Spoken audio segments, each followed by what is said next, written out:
We know what goes on in the marketplace. A lot of fleets take their air filters out. They blow them out with compressed air hoses. Don't clean your air filters. It's really not recommended. You really just want to replace with new at the time that you need to replace it. And it's not because we just want to sell more air filters. It's because you actually have a really good chance of damaging the filter.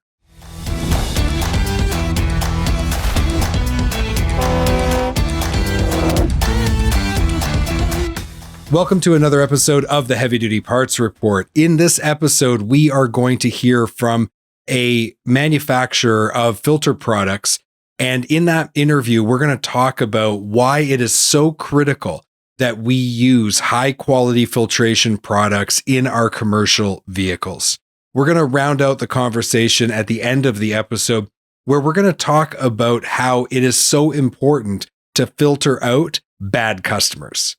So stick around to the end to hear about that. But let's get to our featured interview. In our featured interview with Jay Stephenson from Fleetguard, we're going to cover several items that I think are very important. So just to kind of get you into what this episode is all about, I want you to look for these things. We're going to talk about how clogged filters can help you know where there's upstream or downstream problems. We're going to talk about why it's vital to have clean fuel in your system. We're going to talk about how it's very important to invest in high quality filtration and not get into that price game where it's just a race to the bottom. We're going to talk about what makes Fleetguard specifically unique. And we are going to talk a little bit about telematics in maintenance and how that can be used in conjunction with their filter program. This is a really excellent interview. I hope you enjoy it. Listen into my featured interview with Jay Stevenson from Fleetguard. My guest today is Jay Stevenson. He is the North American training leader at Fleetguard. Jay has over 11 years of experience in the world of engine filtration. This is a gentleman that has a lot of experience and knowledge, and I can't wait to have an opportunity to talk to him. He currently works, as I said, as the North American training leader for Fleetguard, and he's based out of Nashville, Tennessee area, and he supports customer training on the important aspects of heavy-duty engine filtration and cooling system solutions. Jay, welcome to the Heavy Duty Parts Report. So glad to have you here. Hey, thanks, Jamie. Great to be here. Excited to talk today. All right. So today we get to talk about filtration. I've been looking forward to this. Before we get into that, can you just tell me a little bit of the story of how filters, yes, actual filters, can cause a fleet to have unscheduled downtime? Like in my experience selling parts, things like transmissions blowing up, or differentials going, or, brake failure, something like that, that would cause these like roadside events. What about filters? What role do they play in unscheduled downtime? Yeah, it's a great question, Jamie. And, I think one of the things that's really important to keep in mind at the outset of this entire conversation, the filter is a bit like a fuse in an electrical system, or, think about the breaker switch flipping at your house. It's really indicative of something else that's happening in an engine system or part of the equipment system. So usually when something goes wrong with the filter, really the filter is doing its job and it's catching kind of the brunt of whatever happened in that system. So there's a few different ways, obviously, that filter can be involved in this downtime or unplanned downtime event. One of the ways that can happen, kind of the obvious way that would happen is from a maintenance perspective where the filter is not doing its job at capturing contaminants and keeping that system free and clear of debris. So maybe in that instance, you've got, we're going to talk probably a little bit today around fuel systems. I have to imagine perhaps the filter that's been on that engine for some time wasn't really doing a good job at removing those contaminants going into that fuel system. And so over time, you see progressive wear, progressive damage, to the point where now that injector isn't working the way it's supposed to, and maybe it leads to an actual engine down event, right? So that's an instance where the filter's not doing its job, and it leads to that unplanned downtime. The other side of that coin, though, is, sometimes you see, and we're seeing this more and more in today's world, where unplanned downtime is actually tied to the filter doing its job of removing contaminant, but there's so much contaminant that we see premature plugging issues. And that truck now is being shut down, or that piece of equipment is being shut down because this filter is simply plugged, right? And so now we're seeing fault codes and various things like that. So there's a couple different ways that it can happen. usually it's by the filter, doing its job, capturing something that happened in the system. And, people are quick to want to blame the filter, but hey, the filter did its job and it caught the thing that happened in that system. Yeah, and you have to be careful that you don't blame the symptom, right? Like the upstream issues is really the cause of the problem. And I think that's a good point, that you want to look at the filter and say, okay, what is this telling me about what's going on elsewhere in the system? I also, as you were talking about the filter maybe not doing its job, I remember a few times in my career selling parts where a customer had bought a filter and they hadn't paid attention to like the micron levels, right? So yes, it fit. It was the right, it screwed on correctly. It sealed correctly, but it wasn't the right filter for the application. And then that caused problems. And I think that that's something that, as the complexity of equipment continues to evolve, we have to pay more and more attention to that. Don't you agree? Yeah, absolutely.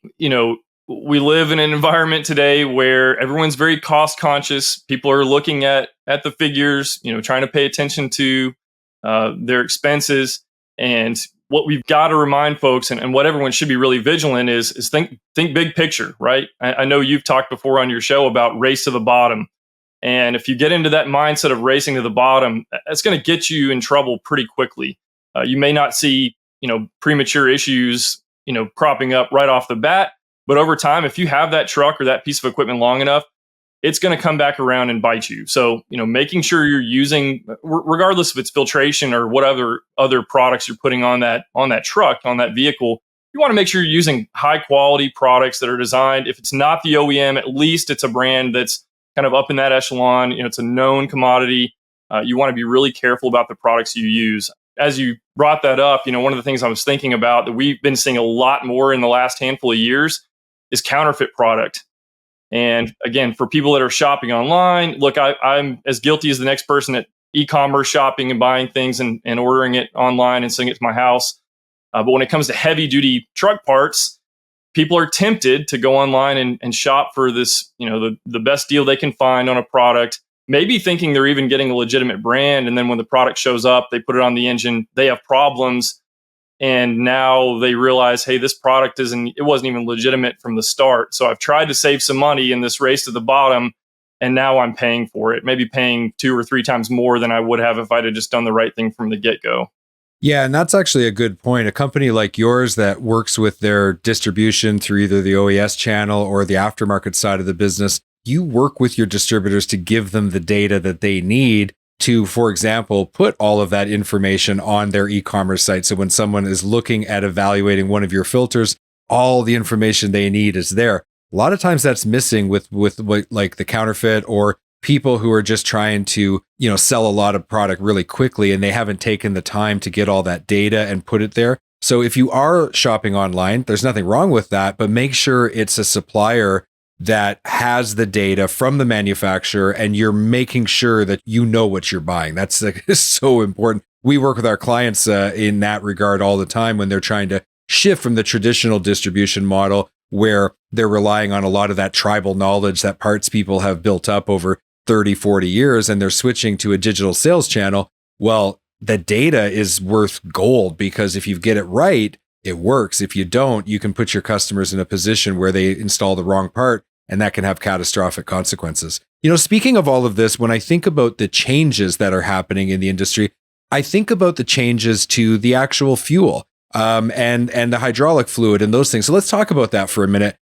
How is evolving fuel quality causing challenges for operators who have to maintain diesel engine fuel systems, and really, it's on them to make the right decision for the filtration solution that they purchase? Let's talk about that first, and then I think we'll probably get into biodiesel after, but let's just talk about evolving fuel quality to begin with.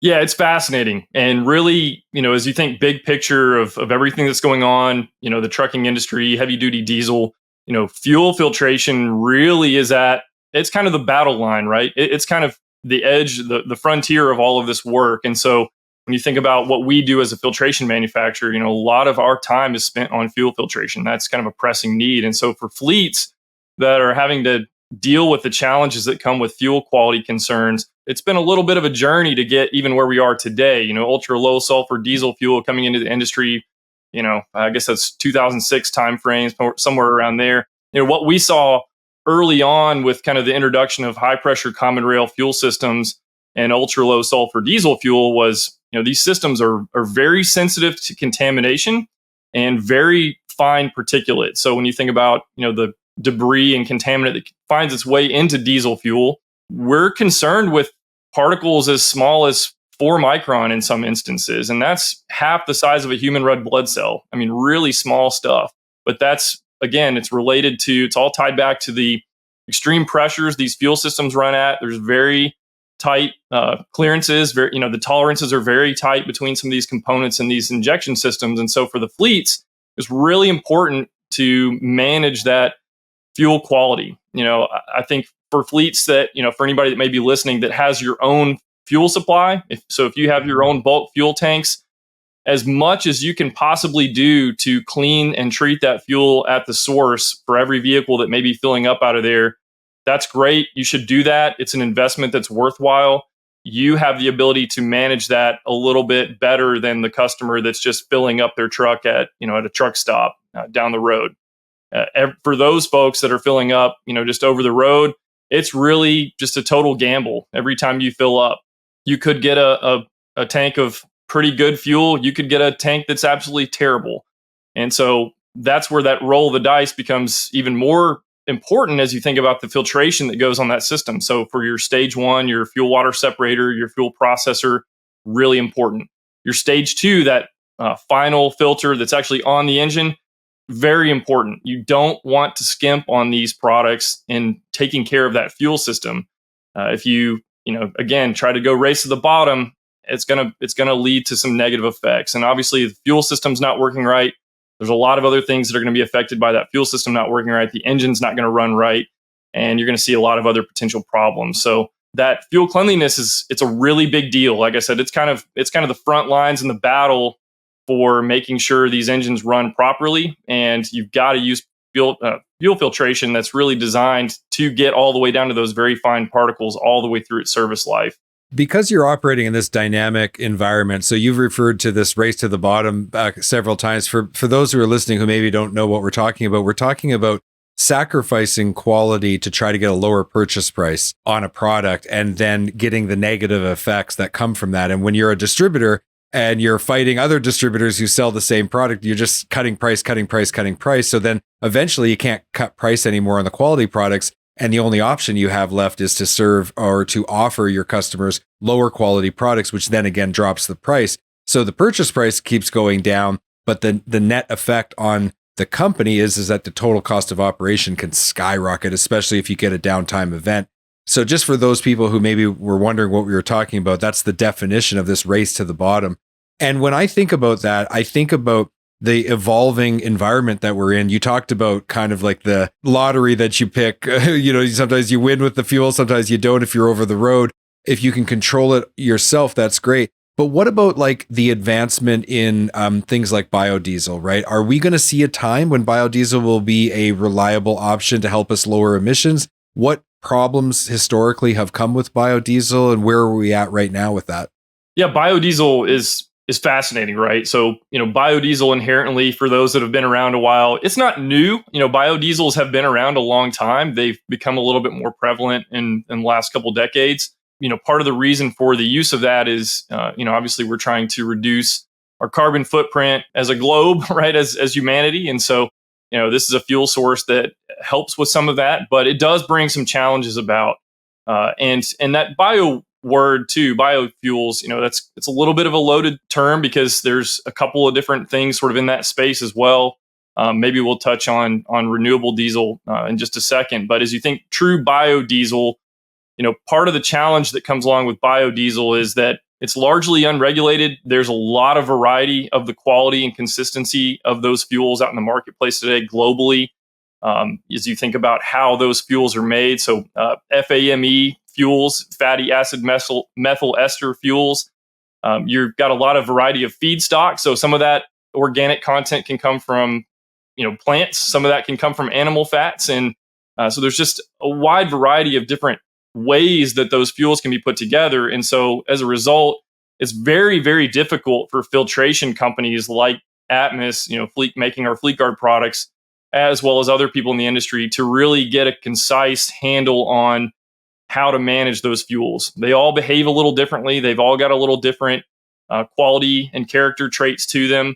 And so, as far as what you use, it can have a very differing effect of how it's going to affect the filtration on the engine. The other thing about biofuel is biofuel inherently is very much like water. So, there's already water content in ultra low sulfur diesel fuel that we have to deal with, but bio really likes water to the point that it'll even absorb water moisture out of ambient air. So it creates a lot of issues, especially if your fleet's running in colder temperature climates during winter, up kind of in your neck of the woods for sure, right? Biofuels tend to not perform very well in those in those environments. And kind of the third, challenging part of biofuel is the contaminant itself, beyond water, actually is very different. So when you think about ultra low sulfur diesel that we talked about earlier, a lot of very fine particles, kind of fine abrasive particles, kind of hard particles. That's what we typically see in traditional diesel fuel. With biofuels, what we've been experiencing with our fleet customers in the field is a lot more soft contaminants. So kind of gels and soaps, if you've ever heard of those things or seen those things, it's really a chemical kind of a byproduct of biofuel interacting with the fuel system. So at high temperatures, high pressures, they'll actually generate these soft contaminants that create plugging issues, premature plugging issues on fuel filters. So, I'm not here to say that bios is bad or anything, but it does present its challenges. If you've seen anything in the news about renewable diesel, that is a technology that's come around a little more recently. It actually uses similar feedstocks, but the processing of it is a little different for the end result product. And so it kind of works as a biofuel, but it actually doesn't really have a lot of the negative side effects that come along with biodiesel. So seems to be more of an adoption of renewable diesel. I just read an article the other day that, there's more infrastructure being built even here in North America for producing renewable diesel. So that seems to be more of where things are trending, where biofuels, traditional biodiesel is kind of dropping off. Renewable diesel seems to be kind of the way of the future. And it's not giving us maybe some of those negative side effects we see with biodiesel. Right. So what I'm taking away from that is like when you're speccing a truck or a trailer for the vocation, you have to work with your manufacturers and suppliers to set that up for success. It sounds like when it comes to fuel, you've got choices to make. And certainly one of the choices you need to make is a high performance filtration system that really will meet your needs based on what you're doing. So that's a great takeaway. You mentioned contamination before in the fuel system. Let's talk about some of the other systems. So let's talk about how the air intake system on a diesel engine can be impacted if we make a poor decision with filtration and the role that contamination can have in damaging our engine. When I think air filtration, one of the big things that comes to mind just from a practical perspective is reminding people how an air filter works. So an air filter actually tends to become more efficient through the course of its life until it starts reaching that point at which it's becoming too restricted, and then we need to replace it. And so that's traditionally been a little bit of a guessing game for many fleets. A lot of times when I've gone in and talked with fleet customers or gone into shops and say, hey, how do you guys, how often do you change your air filters, or how do you know when to change them? A lot of folks are just changing them on a set interval. Hey, we change these filters every 6 months, or we take the filter out and look and it looks dirty, and so we change it. Really, both of those ways are not very good ways to determine when to change your air filter. If we understand how an air filter works, it's actually becoming more efficient, through the course of its life, kind of right up until it isn't. So if we're just changing it every 6 months, we're really guessing. We might be changing the air filter too soon. We might be changing the air filter too late. And both of those can have negative consequences for you as a business. You're going to be spending more money on air filters if you're changing them too often, and actually probably introducing more dust into the system if we're changing it too often. If we're changing it too late, we're causing that engine to have to work harder. So we're going to see fuel economy drop off, all those kinds of things. So that's a little bit of a guessing game, right? And then as far as visual inspection, if we're just looking at the air filter and it looks dirty, really doesn't tell us anything, right? It could actually have quite a bit of life left, and we're just throwing away a good air filter. I guarantee many of the fleets out there are probably throwing away good air filters every week on their trucks. So the use of a restriction gauge is really what you want to use. we've got some solutions that make that even a little bit better. If you want to go look on fleetguard.com, we've got an LED restriction gauge that makes it just a very quick visual, changes color based on the restriction of the filter. And so that's a nice, easy tool to make that, that service event, I guess, most streamlined. You really get every last drop of life out of the filter before you need to replace it. But that's a good takeaway for me. I think on air filters, the other thing I would mention is cleaning. It's a little taboo maybe to talk about that. We know what goes on in the marketplace. A lot of fleets take their air filters out. They blow them out with compressed air hoses. Hopefully they don't do this too often, but we know people will beat it on the ground or knock it on the side of a tire, trying to knock the dirt out of it.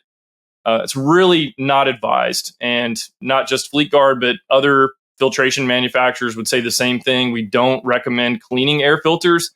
And it's not because we just want to sell more air filters. It's because you actually have a really good chance of damaging the filter. Air filters, Jamie, right? They're made of cellulose, paper. It's paper media. I don't know about you, but I can tear paper pretty easily. I'm not a super strong guy, but I can tear paper pretty easily. And all you have to do is create a pinhole in that air filter. And now that path of least resistance has been created. And that's exactly where dust is going to bypass and go through the system. So, again, that's in your best interest as a fleet.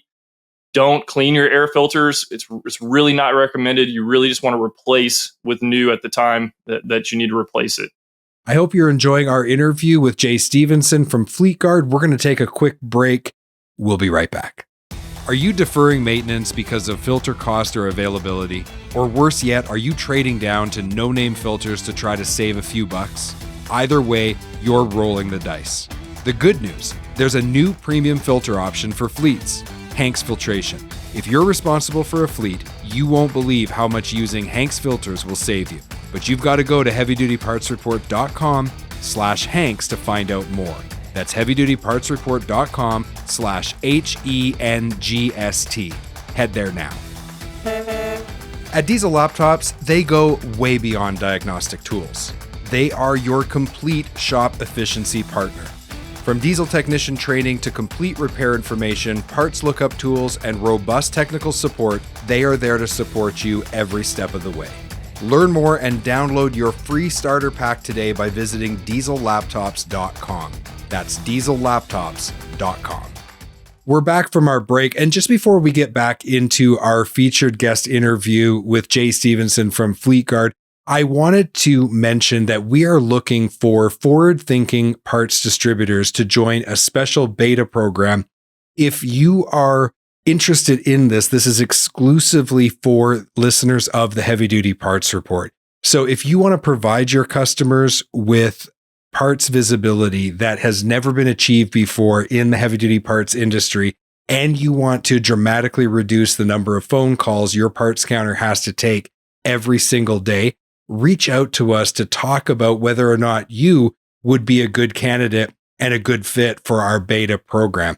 So to do that, head over to heavydutypartsreport.com/Jamie. Links are in the show notes of our website. So if you want to check that out, you can either just type in heavydutypartsreport.com/Jamie. That's going to take you right through to my calendar, and you can book a meeting with me. Or if you go to the show notes on our website, there'll be a link there that you can just click and it'll take you right through. All right, let's get back to our interview with Jay Stevenson from Fleetguard. So let's talk now about the fluid systems. We already talked about fuel. Talk to me about engine oil and contamination, and then we'll move on to hydraulics. But let's just focus on oil right now. Sure, yeah. So from a lubricants perspective, this is another area that's changed quite a bit over recent years because of the advancements of lubricants technology in general, right? So all of these changes, these step changes that kind of come along as we go through these emission cycles, through the various OEMs, building their new engine platforms. Well, just like the filtration has changed alongside those engines, obviously the fluids have too. And so the lubricant technology has gotten dramatically better, right? So 2017 was kind of the current classification we're in today from the API, American Petroleum Institute, and those CK4 and FA4 oils. They were a significant jump in technology from the outgoing category, where we would see, kind of oil degradation with the previous category caused by that oxidation process, which that's really your limiting factor of oil life. These newer oils, they're about 60% better at resisting that oxidation process than the previous category. And, we're not that far out from the next oil category, 2027 coming around. And I expect that jump to happen again, where these oils are going to get a lot better. So, how does that impact filtration? Well, from a lube filtration perspective, you want to have a lube filter that, is high quality. It's going to keep that oil clean. But ultimately, the lubricant you use is really going to have the greatest effect. I would say this is another instance where if you can use the best quality lubricant possible for your engine, that's going to really help you extend those service intervals, see the best possible, really optimizing that fuel economy with that engine, because that's what these engines are designed for. We're just going to go grab the cheapest oil we can find.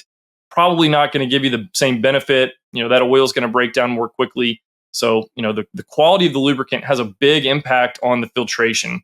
If we use a really high quality lube oil, that's going to pair really well with a newer type of lube filter for today's engines. Most of the OEMs are really interested in creating extended service interval capability. And, I know it really varies, fleet to fleet. Some fleets don't really have an interest in seeing extended service intervals. Some do. Some really want to push that interval out, 60, 70, 80,000 miles, depending on what the OEM recommends. But making sure you have a lube filter that's designed for those extended service intervals is really important. If you just go grab a cheap oil filter and you want to run 80,000 miles, those two things may not pair well together, right? So some things to keep in mind from the lube system. What about like reverse compatibility? So I know in the 2017 change, and as I was switching fleets over, they were worried about that. They say, look, I have a mixed fleet. I have new equipment. I've got older equipment. And we said, don't worry. This new product that's coming out is reverse compatible. With filters, is that a thing, or is it really just by part number, by engine year, and then that's that? As long as you follow that information, you've got the right filter. Yeah, I know. Generally, from our perspective, especially as we've been OEM on Cummins engines for forever, basically, we do play kind of that backwards compatibility game. So as you think about a 2024 engine and the lube filter that comes on that, if you want to consolidate your inventory and move to maybe a single part number, if you've got kind of a range of engine platforms, that kind of go back in time, generally they're pretty backwards compatible. That's not typically too much of an issue. On the lube side of things, you're really not going after fine particles the same way you are with fuel. So it's really just about having a filter that is going to provide that kind of low flow restriction, so we get the oil flowing through it pretty easily. And then obviously having the capacity as that oil, hopefully starts to degrade down the road, that filter is going to be able to kind of manage that contaminant well. But yeah, backwards compatibility generally is acceptable on the lube side of things for sure. Okay. So let's talk about hydraulic systems. They differ from engine oil, the air system, obviously. Talk to me about some of those differences and what are the best practices to avoid contamination in those systems? Because I'll tell you, as someone who used to remanufacture hydraulic components, and we would sell products and then we would get these warranty claims, and almost all the time it came back to a contamination issue. So what can people do there?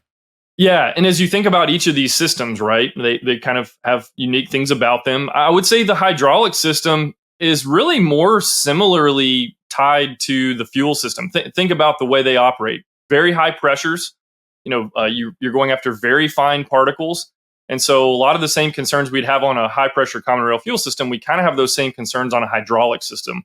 We want to make sure we're using really high efficiency filters that are going to be able to go after those really fine particles.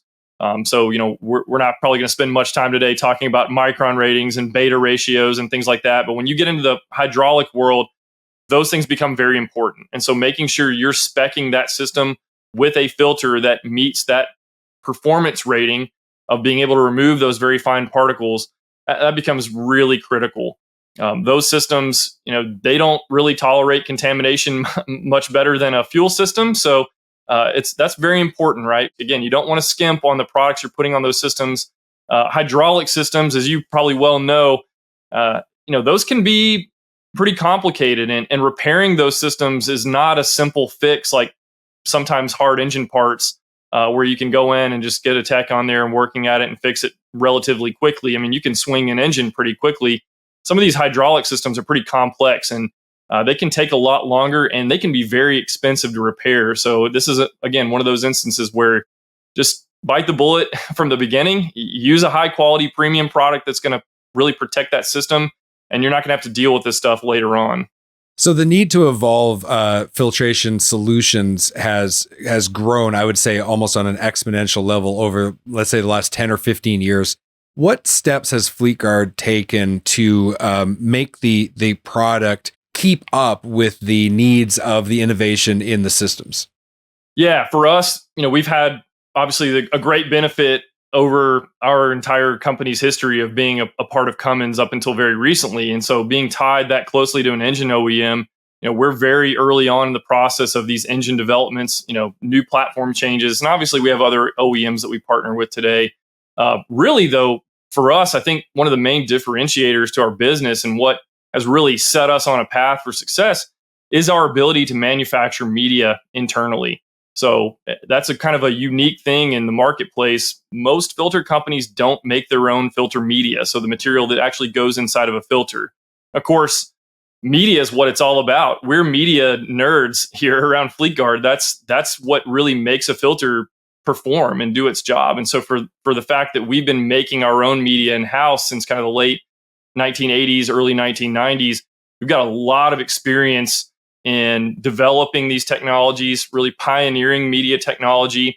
And so the innovations that have happened in that space have really unlocked a lot of doors for us to give our customers really the best possible outcome, as far as total cost of ownership. So not only the protection they get, but extending service intervals and really being able to tailor solutions specifically for their application. So I'd say media is definitely one of the main areas that we've really innovated and are still innovating kind of through time. We've gone from kind of melt blowing technology in the late 80s, early 1990s, which we still do today, to kind of an electro spinning process. Now we're kind of getting into a melt spinning process. And these are all proprietary processes that are pretty unique to our business. And so it really gives that competitive edge to our customer. I think the second thing, though, where we've really innovated is bringing the telematics aspect, the digital connectivity aspect to filtration. Historically, you'd go put a filter on an engine and you have no idea what's happening with that filter until there's a problem, right? Until something happens, like we mentioned at the beginning, until that fuse pops. Well, now we've actually got capability for providing our customers, our fleet customers, with real-time insights into what their filters and their oil is actually doing on the engine at any given minute. So for a fleet that has a truck driving down the road, we can alert them the moment we see their oil break through a parameter where it's not supposed to be. We see some sort of abnormality. We can tell that customer right off the bat, hey, something's happening. Something's not right with your truck. You really need to either shut that truck down or get it to a terminal, get it to a repair place as quick as possible. That way they can avoid that catastrophic engine failure. So this is kind of a space we've been in for a little while. People may not be aware of that, but this is kind of the future as you think of filtration. Information is power, and the more data and information we can put in the hand of the customer to let them make better decisions, ultimately that's going to help them run their business better. So give me an example of where all of this has come together to really support a customer. Like, tell me the story of the situation they were in and how you were able to deploy all of these solutions on their behalf and make a real economic impact in their business. Yeah, so a couple examples come to mind. We've got one. This kind of ties maybe back a little bit more with the biofuel discussion, but we had a large OEM customer with large fleet customers all over the world, operating different continents, and they were having a lot of premature plugging issues with their stage one, their fuel water separator filter on their trucks. And this was a global problem. It was happening on every continent they were running vehicles, and it was happening with biofuel. So back to the biofuel discussion, right? And they were trying to figure out, okay, why is this happening? These filters are rated to go, about 90,000 miles, and they're plugging at about 20,000 miles or 30,000 miles. What's happening, right? I mean, think about the cost of that to your fleet. If you're having to stop that truck 2 or 3 or 4 times as often as you thought you were going to because the filter's plugging. And so what we were able to do is we were able to partner with the customer. They were actually using somebody else's filtration. We were able to partner with this OEM and really dig into the science of it, kind of take our filtration science approach to the situation. And what we learned is that through those biofuels, actually the fuel system for this particular engine OEM, it was creating kind of this perfect storm where it was actually cooking the fuel in the fuel system, these biofuels, and it was creating these carboxylates, these kind of soaps, these gel-like contaminants, which immediately would run in and plug that stage one filter up and cause short life. And so what we did is we kind of went back to the drawing board and we looked at the product they were using. We took what we know about making filter media, and we were actually able to recreate those soft gel contaminants in a laboratory setting that matched up, kind of fingerprint DNA kind of thing to what we were seeing in the real world. And then we went back to to our media manufacturing capabilities. And because we make this stuff in-house, we were able to kind of pair and match layers up and kind of work on a solution that was going to not only capture the contaminant better than it was before, but extend that life out longer than what they were seeing. So we were able to go back to the OEM with their fleet customers and really give them a solution that was better than what they had before and helping them kind of solve that premature plugging issue. So maybe an example on the FIT side of things. FIT is our filtration intelligence technology. So this is our kind of telematics for engine consumables. Large refuse customer here in North America. They operate all over the US and Canada, nationally, internationally, large refuse fleet. And they were experiencing pretty widespread issues with oil cooler failures. So they, of course, again, huge cost to the business, have to get those things fixed. You got downtime, you got unhappy drivers, unhappy everybody involved. And so we were able to partner with them using our telematics system. And we were able to basically get quite a few of their vehicles outfitted with these sensors. And so what it was doing is measuring the oil quality in real time. And as soon as we started seeing any of these abnormalities happening, we were able to flag that for the fleet, tell them, hey, this particular truck, we're starting to see abnormalities in the oil. They would shut the truck down. They would actually take an oil sample, send it off to the lab. And it was confirming, hey, you're getting potassium, you're getting sodium, you're getting molybdenum.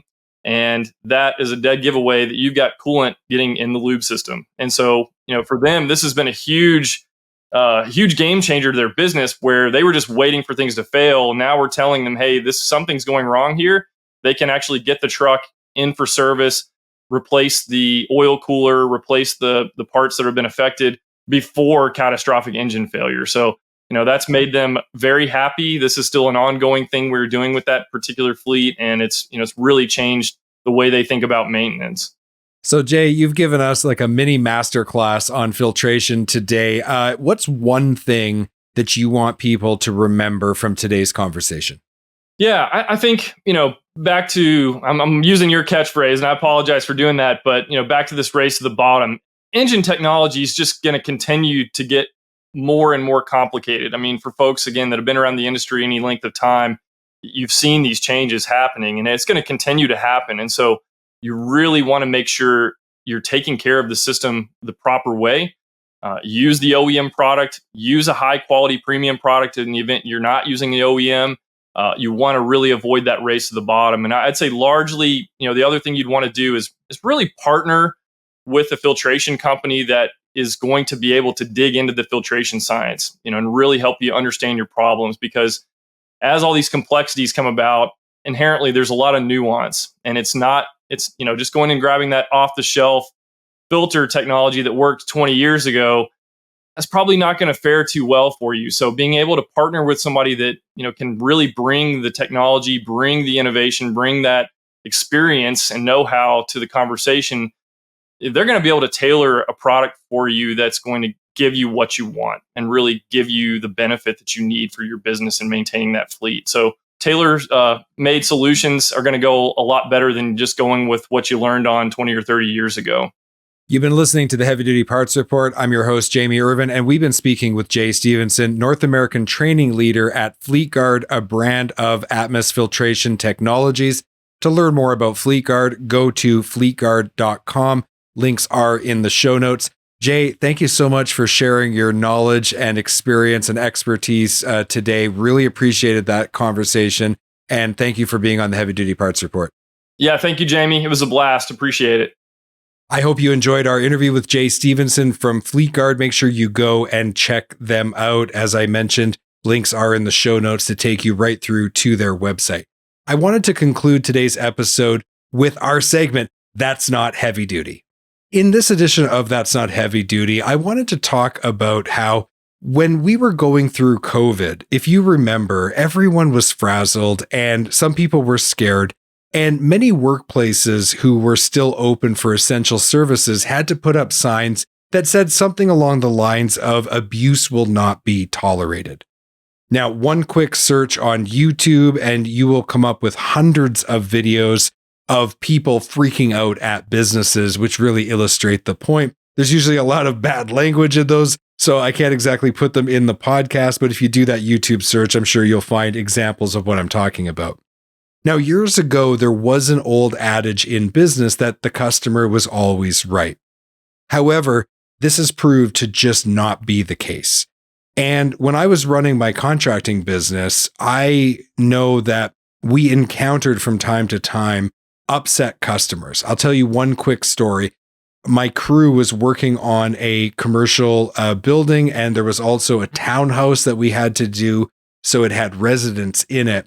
And this one resident of the townhouse became very, very upset about water from the pressure washers getting on his plastic deck furniture. That's right. Exterior plastic deck furniture designed to be outside in the rain. And he was freaking out about us getting water on it when we were pressure washing around his unit. What he did is he came out and he unhooked the water from one of the power washers, causing the pump to burn out. And it caused hundreds of dollars and it created a huge problem. And I remember thinking at that time, because I wasn't on the site, when I got the call, I remember thinking, like, what did my guys do to make this guy so angry? And when I heard the whole story, I just realized that this individual was just completely unreasonable. And despite him being a customer, he was definitely not in the right.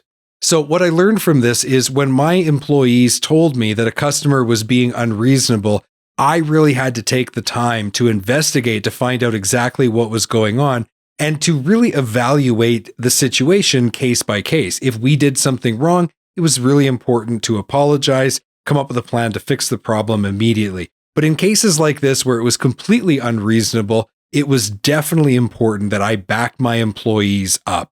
And over time, we developed a strategy when we identified these kinds of customers. We actually sent them to our competition.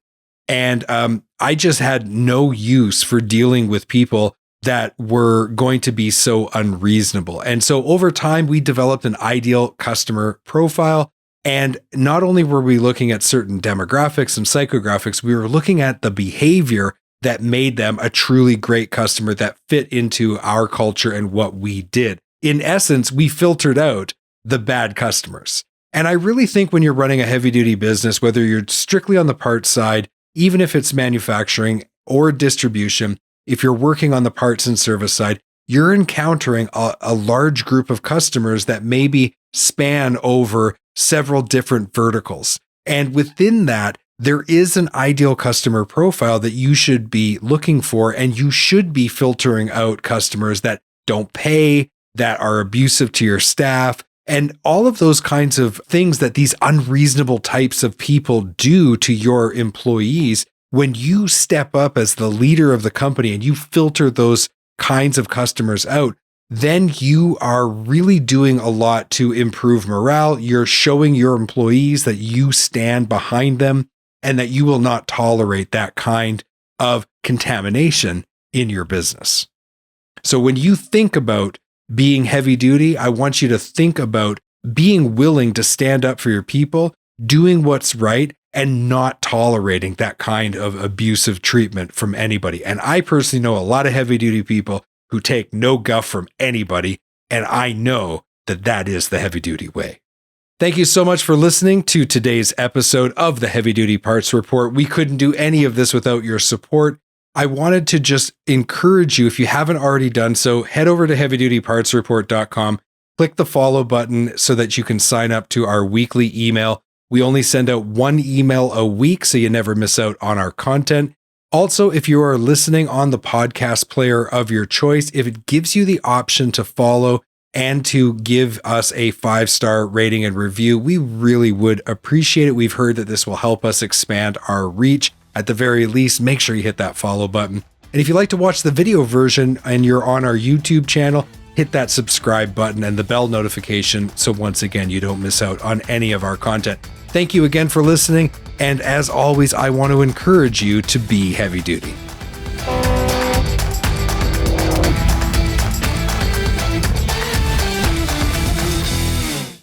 Thank you for watching this video.